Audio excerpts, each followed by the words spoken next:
By the time a buyer contacts you, the most important part of their decision is already over. It happened somewhere you couldn't see.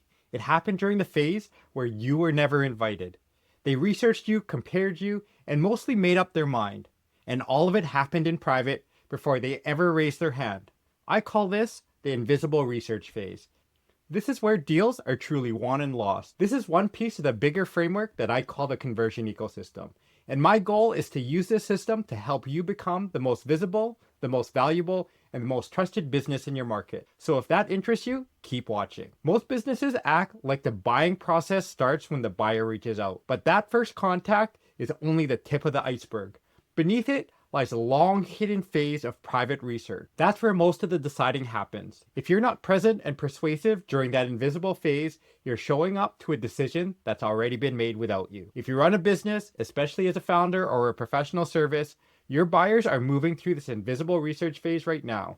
It's happening quietly and they'll never tell you. In this video, I'll show you what really happens during the invisible research phase. I'll show you why it has become the decisive stage of buying, and I'll show you how to be present and trusted inside it, even though you can't see it happening. If you can't find the data, you can fix it after the fact. I spent 27 years in B2B marketing, and the businesses that win most deals are usually not the best at their trade. They are the ones who are already useful and credible during the buyer's research phase. Let's correct the most basic and the most costly misunderstanding in marketing: when the buying actually begins. Most sellers imagine the process starts when a buyer makes contact, an inquiry, a form submission, or a call. From that point, they think, as a seller, they could shape the decision. But everything that happens before the contact doesn't really count. In reality, it's the opposite. The buying process begins the moment a buyer recognizes a need, often long before any contact. The most influential part happens entirely during the pre-contact period. Google has a name for this exact instant: the zero moment of truth. That is the point where the real buying decision starts, long before any company has been contacted. By the time the buyer reaches out, they've usually researched a lot, formed a strong opinion, and are usually leaning towards one company. Contact is not the start of the decision. It's closer to confirming one. Think about your own last big purchase. By the time you contacted a provider, how much have you already decided? For most big purchases, the answer is most of it. You researched, you compared, you formed a view, and then you reached out to confirm the choice, or take the final step with the provider you already favored. The seller you contact was already walking into a decision that was largely made without even knowing it. You were the buyer in someone's invisible research phase, and they had no idea. This is why so much effort is mistimed. Businesses pour energy into the period after contact, the visible part. But the decisive work already happened before the contact in the invisible part. They're trying to shape a decision at one stage where it's the hardest to shape because it's mostly already formed. The real leverage was earlier during the research phase, when the buyer's mind was still open. So the first shift is to see that buying begins far earlier than contact. The invisible research phase is not the sales conversation, it's where most of the deciding happens. Once you accept that, the whole focus of your marketing changes. Instead of just converting people who contact you, you focus on being present and persuasive during the research. That research is what decides whether they contact you and which way they're leaning. Let's look inside the invisible research phase. Understanding what the buyer is actually doing there tells you how to be useful in it. It starts with the buyer trying to understand their own problem. Often, they don't fully grasp what they're dealing with, so they read and watch to make sense of it. They're asking, what is really going on here? What kind of solution do I need? Whoever helps them with that answer gains a huge early influence. Next, they look for options, building an early sense of who might be able to help. This is where awareness and shortlist positioning comes into play. The buyer fills their mental list with what they find and what they already knew. They're not judging deeply yet, they're just gathering from the field possibilities. Most of that field comes from whoever surfaces easily and whoever's already remembered. Then they start comparing and checking credibility. They look more closely at options, weighing them against others, looking for reasons to trust or to rule people out. This looping back and forth is what Google calls the messy middle. It is exactly why a straight line funnel never quite matches how buyers actually decide. This is where your content, your proof, and your visible expertise do their work. or fail to because you're not there. The buyer quietly decides who's credible and who's not based on whatever they can find about you without your involvement. Finally, through all of this, they form which way they're leaning towards. They're growing a presence for one option for who they sense they want to work with. By the end of the research phase, most buyers have a clear favorite, even if they don't consciously decide yet. The way they're leaning is what carries them into the contact stage. The contact is often just the buyer moving forward with an option they have already researched and led them to prefer. Notice that every one of these steps happens without contact. Understanding the problem, finding options, comparing, checking credibility, and forming which way they're leading. The buyer does all of this on what they could find out about you on their own. This means your presence in that research phase is doing the selling for you. The content, the proof, the visibility you have placed wherever they look. Or your absence is quietly handing which way they're leaning towards. Why has this invisible research phase become so dominant? It was not always this way. Understanding the shift helps you see why ignoring it is no longer survivable. In the past, information was scarce and sellers controlled it. To learn more about options, a buyer had to talk to a salesperson. Since the seller controlled the information, the decisive influence happened during the contact in conversation. The research phase depended on the seller. Then, information became abundant and freely available. Now a buyer can learn almost everything they want about their problem and their options without ever talking to a seller. The information that used to require contact is just a search away. So buyers do their research on their own, privately, and only contact sellers once they're informed and know which way they're leaning towards. Power over the information shifted from the seller to the buyer. This shift moved the decisive moment from the visible conversation to an invisible research. When buyers needed sellers for information, sellers could shape decisions and conversations. Now, buyers inform themselves first. The shaping happens on their own before any conversation ever happens. The seller's old moment of influence, the sales conversation, now comes after most of the deciding is already done. And buyers strongly prefer it this way. They like researching on their own terms, without pressure, without a salesperson, until they're ready. So they delay contact on purpose, doing as much as possible behind the scenes at first. This means the invisible research phase keeps getting longer and more decisive. Meanwhile, the visible contact phase keeps getting shorter and less influential. The trend is firmly in one direction, and the implications are stark. The decisive phase is now the invisible research, and that phase happens without contact.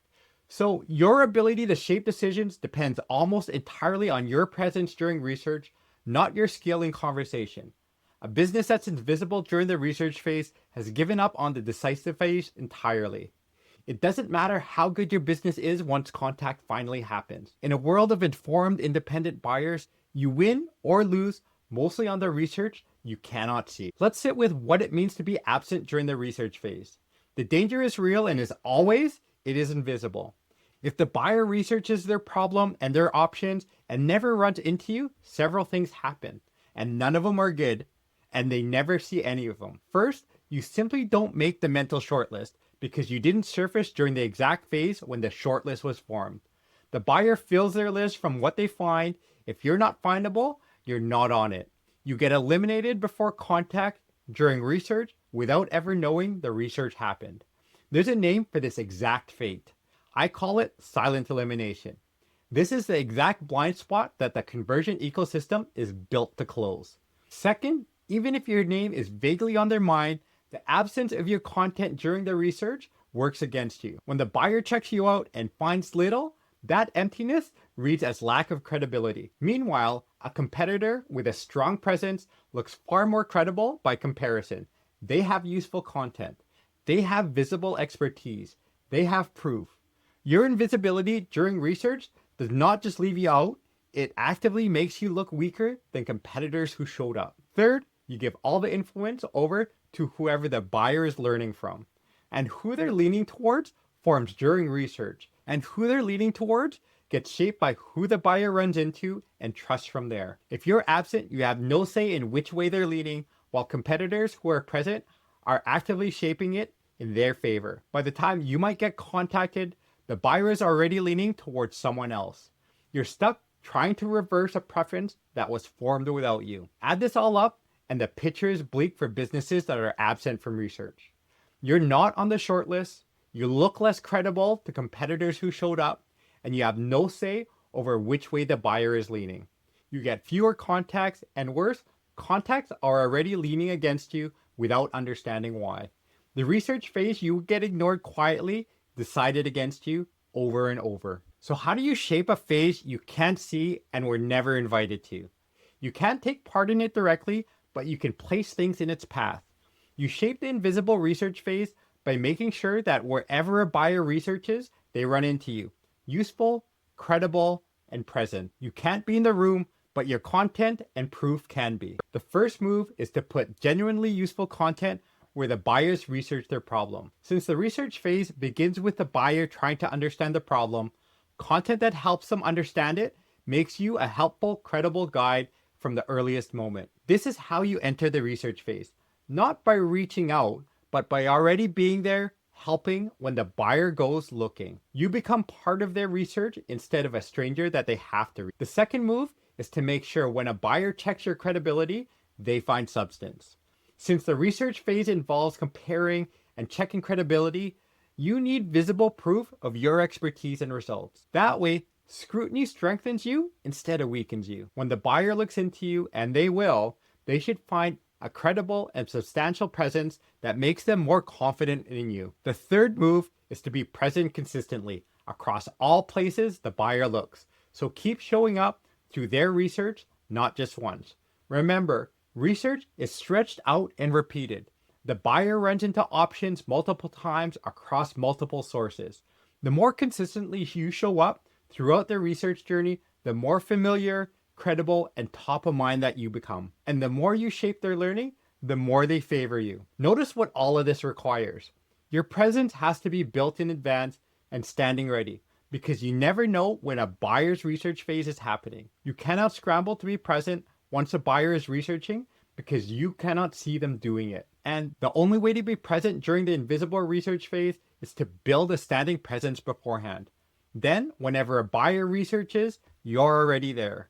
Your marketing has to be a permanent presence in the research path, not a reaction to demand that you can't detect. There is an encouraging turn here, because so far, this has sounded like a threat. The invisible research phase is not just a danger to avoid.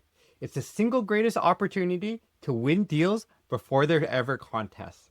Most of the deciding happens during research. So a business that dominates the research phase wins most of the deciding. It happens quietly before competitors even know that there was an opportunity. Think about what this means to dominate the research phase. When a buyer researches their problem, they keep running into you, helping them understanding it. When they look for options, you're prominently there. When they check for credibility, your proof is strong and visible. When they're forming a shortlist, it forms towards you because you were the most present, the most helpful, and the most credible voice the entire time. By the time they make contact, they're already leaning towards you in a hard way, pre-sold by their own research. This is a dream scenario that a strong research phase presence creates. Buyers arrive already convinced, having sold themselves during the research, using your content and proof that you placed in their path. There's little left to do but confirm what their research has already concluded. The sale feels effortless because the real work happened behind the scenes during the research where you had quietly built an unbeatable presence. Here's why it's such a durable advantage. Most of your competitors neglect the research phase entirely because it's invisible and they never think about it. So the business that invests in dominating research on purpose faces little competition for that decisive stage. When rivals fight over visible contacts, you're quietly winning the buyers before they even become contacts. Do it by owning the research that produces them. So you flip the view of the invisible research phase, now becomes where you could silently win them. So being present, helpful, and credible helps you during the research phase, so buyers decide in your favor before any competitor even enters the picture. The invisible phase is also invisible for your competitors too. So be the one that takes it seriously and you win the decisive stage almost uncontested. Let's put it together. By the time a buyer contacts you, the decisive work is already done. It happened during a long invisible research phase. They understood their problem, found options, compared, checked credibility, and formed a shortlist. All of this happened in private before contact. This phase has become the decisive phase of buying because information has shifted from the seller to buyers. Buyers now research on their own and contact you late, already forming a shortlist. If you're absent during the research, you're not on that shortlist. You look less credible than your competitors who showed up. You have no say over which way they're leaning towards, and it all happens silently. The cure is to place yourself in the research path in advance. You put useful content where buyers research their problem. Show strong visible proof when they check for your credibility. Stay present across places that they look. Build it all beforehand, standing ready because you can't see when any given research phase is happening. Do that, and the invisible phase flips from your greatest hidden threat to your greatest hidden advantage. You win buyers during research pre-sold by their own findings. Meanwhile, competitors who ignore the research phase wonder where all the deals went. This is one part of a larger system, the conversion ecosystem. And every video here adds another piece with more depth in the description if you want it. Try this next. Pick one piece of content a buyer would find if they research their problem tonight and ask whether it actually helps them or it just talks about you. Remember, the most visible, the most valuable, the most trusted business in your market wins. The whole point of the conversion ecosystem is to build that system for you so you become all three.